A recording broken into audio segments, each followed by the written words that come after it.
Hello, my name is Tara Molyneux. My candidate number is 4388017, and this is my presentation for IB Film Studies at Standard Level. Today I will be discussing the 2006 war drama film The Wind That Shakes the Barley, directed by Ken Loach.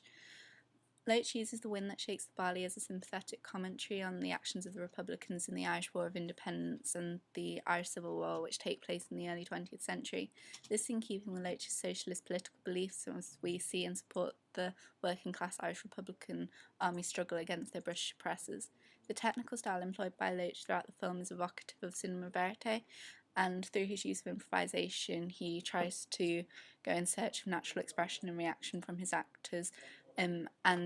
through doing so aims to provoke genuine reactions to the horrors of war in his audience. This is typical of war drama films such as the 1996 film The Battle of Algiers, which Loach cites as one of his greatest influences. The key opposition used by Loach throughout the film is the contrast between the British and the Irish, or the army and the people. However, this becomes murky as the people form a guerrilla force, showing how war is always a moral grey area. Through a Marxist reading, it's clear that the film presents the oppressed working classes as heroes, as shown through the IRA's flat caps and typical working class costumes, which is contrasted with the military green uniforms of the British forces. This is atypical considering Loach is a British director, from which we would expect him to present a more positive view of the British involvement. However, it's fitting with his previous work, the 1990 film Hidden Agenda, which caused a stir at Cannes for being deemed pro-IRA by the British government. Loach also addresses the theme of brotherhood, both familial and the bond between men at war, throughout The Wind That Shakes the Barley, and as a result, the central relationship that Loach presents isn't between the hero Damien and his property princess Sinead, but his brother Teddy, for whom he's willing to give his life and is finally killed by. This prevents the narrative from being romanticised and keeps the suffering that all the characters experience due to the conflict central to its narrative. The audience also sees the binary opposition of innocence and sin through the development of Damien's character. Although presented as the film's heroic protagonist, Loach uses the transformation of Damien's character, most noticeably when he has to kill his young friend for betrayal, to show how the horrors of war and having killed another person inevitably alter a person, however just they believe their cause to be. The Wind That Shakes the Barley has the primary motive, as is typical of historical war dramas, of demonstrating the atrocities of war. The film presents the British forces as villains and, as a result, provides little knowledge of their personal motivations, in which Loach highlights how humanity and identity is lost in war. Loach shows the loss of identity on both sides, and predominantly this is done on the side of the RRA, by the violence against Michael's character and how he loses his life because he refuses to speak outside of his mother tongue and give his name in a way that the forces understand. This also acts as a commentary on the dangers of miscommunication and understanding in order to build a new and better society, which is arguably what war is trying to do. Loach also presents this transition to us through Damien's character, and as he goes from being a doctor and wanting to save lives to killing in cold blood. However, this doesn't make Damien seem tainted or villainous by the audience, and through focusing on the actions and motivations of the Irish Republican Army, the audience naturally sympathises with them, the protagonists. Although the film mostly follows the group's key members in an ensemble fashion, the focus on the Donovan brothers, in particular Damien, encourages the audience to will him to join the IRA on the opening narrative, rather than going to practice medicine in London. The threat of London at the Friends worry that Damien will be lost to Britain is especially ironic considering that it's the war against Britain which finally tears their friendships apart. The film has been described by British press as part of a noble and very English tradition of dissent. With its authenticity and unwillingness to justify Britain's colonialist actions, The Wind That Shakes the Barley doesn't glorify the action of any side in the war and instead shows how both sides in war, in general, and in both the Irish Independence War and the Irish Civil War, do acts that would otherwise be seen as unthinkable. And Loach may be doing this to encourage audience members to look outside of the history books and the history they've been taught to understand the horrors of the past, rather than passively accepting their own country as just warriors against villainous or misguided opposition. Loach had already built a reputation for his socialist realist style and willingness to tackle typically taboo issues such as homelessness and the September 11 attacks prior to The Wind That Shakes the Barley, and although Loach had experienced previous commercial success, none of this was on the same level as the film, as it was both Loach's most box office successful work and Ireland's greatest box office success to date. As The Wind That Shakes the Barley came from an independent studio, Loach was able to present a politically contentious view of the Irish conflict. And 8 years following the Good Friday Agreement, when the film was released in 2006, the film shows how politics between the United Kingdom and Ireland developed against a modern backdrop.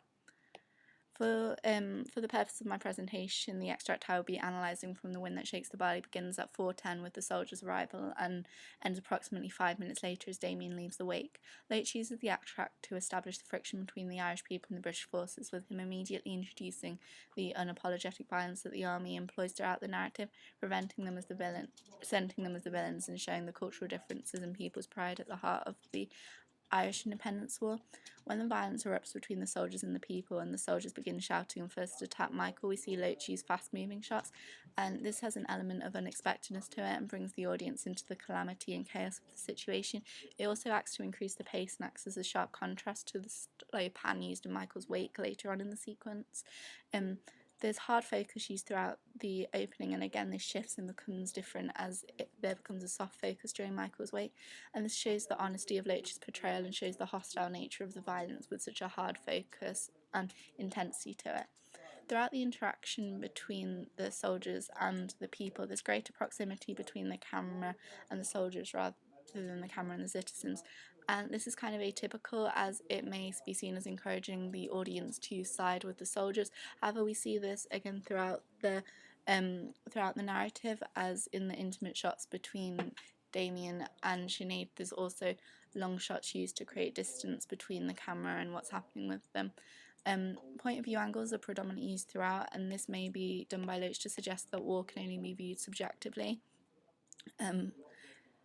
Diegetic parallel sound is also used predominantly throughout, and this is again evocative of Loach's social realism style, and really highlights the humanity and realness at the heart of the situation, and shows how war isn't something that can be fictionalised and dramatised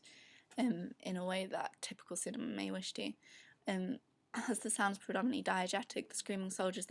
at the beginning of the sequence show a heavy contrast to the calm of the countryside, and that also acts to dehumanise the soldiers and focuses on the horrors and violence they are committing. And it also shows how the peaceful equilibrium which had been initially established in the narrative is now becoming disrupted. During Michael's wake, the eponymous Wind That Shakes the Barley song is sang, and that's a traditional Irish ballad, and to an Irish audience this would be especially poignant because the song is about doomed young rebels, and that could foreshadow the violence to come. However, it also, because it uses long wind notes, it shows to any audience that this is a very sad occasion. While Michael is confronting the soldiers, the longer takes switch from being focused on Damien to Michael, and this shows that the significance of his actions overshadow that of the protagonist, and that these actions will ultimately be influential to the protagonist's wider narrative arc. Within the shot reverse shots, there's more screen time with the citizens than the soldiers during the questioning, and this reinforces the idea that the audience should ally with the citizens whilst adhering to the conventions of cinema. And again, Loach uses to show the violent and rushed nature of the soldiers that so little time is spent with them. The shots remain long, although the camera movement becomes more erratic as the actions erupt and the soldiers begin to attack Michael, and this